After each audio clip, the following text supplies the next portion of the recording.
आज की इस वीडियो में हम डिस्कस करेंगे सॉफ्टवेयर डेवलपमेंट के एक बहुत ही इंपॉर्टेंट कॉन्सेप्ट के बारे में, सॉलिड प्रिंसिपल्स। ये प्रिंसिपल्स आपके कोड को मेंटेनेबल, स्केलेबल और रीडेबल बनाते हैं। शुरू करते हैं। S for single responsibility principle. एक क्लास का बस एक काम होना चाहिए, एक और बस एक। एसआरपी का मतलब है कि एक क्लास सिर्फ एक ही रिस्पॉन्सिबिलिटी हैंडल करे। इससे कोड मॉड्यूलर बनता है और मेंटेन करना इजी हो जाता है। अगर एक फंक्शनैलिटी में चेंज करना हो तो बाकी फंक्शनैलिटीज पर कोई इम्पैक्ट नहीं पड़ेगा। फॉर एग्जाम्पल, हमारे पास दो क्लासेस हैं, इनवॉइस और ईमेल सर्विस। अगर हमें कल के दिन ईमेल सर्विस में कोई नया लॉजिक ऐड करना पड़ा तो उससे हमारी इनवॉइस की फंक्शनैलिटीज पर कोई इम्पैक्ट नहीं पड़ेगा। Next, O for open close principle. Code modify मत करो, एक्सटेंड करो। OCP यानी ओपन क्लोज प्रिंसिपल कहता है कि आपके कोड को इस तरह डिजाइन करना चाहिए कि नए फीचर्स ऐड करने के लिए आप नए क्लासेस या मेथड्स बना सको बिना एग्जिस्टिंग कोड को तोड़े। इससे बग्स आने का रिस्क कम हो जाता है। फॉर एग्जाम्पल, हमारे पास शेप एब्स्ट्रैक्ट क्लास है। अगर हमें कोई भी नए शेप्स ऐड करने हैं तो हमें बस इस शेप क्लास से इनहेरिट कर लेने होंगे। कल के दिन हमें रेक्टेंगल ऐड करना है, सर्कल ऐड करना है या फिर आने वाले टाइम में स्क्वायर ऐड करना है तो ये पुराने शेप्स की फंक्शनैलिटीज पर कोई इम्पैक्ट नहीं करेगा। अगर कोई बग होगा तो वो सिर्फ हमारे नए शेप में होगा। Coming next, we have L, Liskov substitution principle. Parent को रिप्लेस करो चाइल्ड क्लास से बिना कोड तोड़े। LSP यानी लिस्कोव सब्स्टिट्यूशन प्रिंसिपल कहता है कि अगर आप एक पेरेंट क्लास को किसी चाइल्ड क्लास से रिप्लेस करते हो तो कोड का बिहेवियर चेंज नहीं होना चाहिए। पेरेंट और चाइल्ड के बीच कंसिस्टेंसी होनी चाहिए। For example, we have a class bird जिसमें एक फ्लाई मेथड है। अब सारी बर्ड्स जो भी इस मेथड को इस बर्ड क्लास को इनहेरिट करेंगी उन सब में फ्लाई मेथड होगा। फॉर इंस्टेंस, चलिए हम पेंगुइन ले लेते हैं और अगर हम इसको बर्ड से इनहेरिट करते हैं तो इसमें फ्लाई एक्सेप्शन दे देगा क्योंकि पेंगुइन्स उड़ नहीं सकती। तो ये एक प्रॉब्लम है, ये LSP का वायलेशन है। हम बर्ड्स की जगह पेंगुइन को इस्तेमाल नहीं कर सकते, यानी कि हम पेरेंट की जगह चाइल्ड क्लास को इस्तेमाल नहीं कर पा रहे।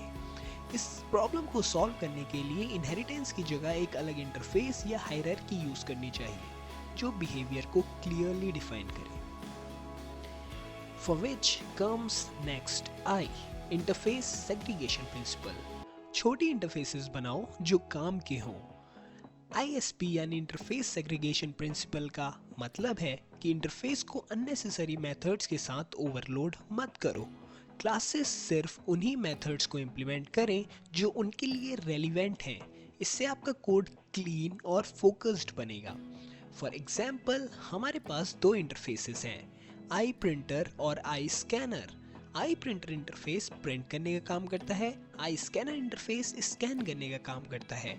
अब हमारे पास एक मल्टी फंक्शन प्रिंटर है जो कि आई प्रिंटर और आई स्कैनर दोनों को इनहेरिट करता है क्योंकि ये प्रिंट भी कर सकता है और स्कैन भी।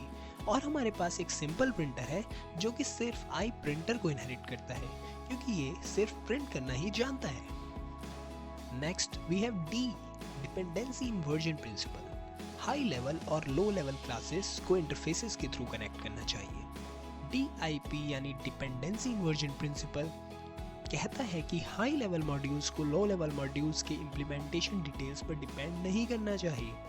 दोनों को एक एब्स्ट्रैक्शन के थ्रू कनेक्ट करना चाहिए, जैसे कि इंटरफेसेस। इससे क्लासेस लूजली कपल्ड बनती हैं। फॉर एग्जाम्पल, हमारे पास एक इंटरफेस है आई मैसेज सेंडर जो कि मैसेज सेंड करने का काम करता है। अब आई मैसेज सेंडर से इम्प्लीमेंट होते हुए एक क्लास बनी है ईमेल सेंडर जिसमें कि इसकी इम्प्लीमेंटेशन है।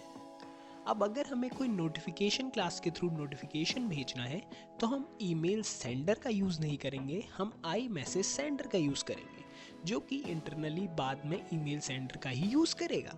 अब इससे क्या होगा कि अगर कल के दिन हमें ईमेल नहीं भेजना, हमें व्हाट्सएप भेजना है तो हम एक नई क्लास बनाएंगे व्हाट्सएप सेंडर और उसको आई मैसेज सेंडर से इम्प्लीमेंट कर लेंगे। अब यहाँ पर हुआ ये कि हमें नोटिफिकेशन क्लास में कोई चेंजेस नहीं करना पड़ा क्योंकि उन्होंने इंटरफेस को यूज़ किया था जो कि कल के दिन किसी और क्लास ने इम्प्लीमेंट कर लिया। तो दोस्तों, सॉलिड प्रिंसिपल्स का यूज़ करके आप अपने कोड को सॉलिड बना सकते हो।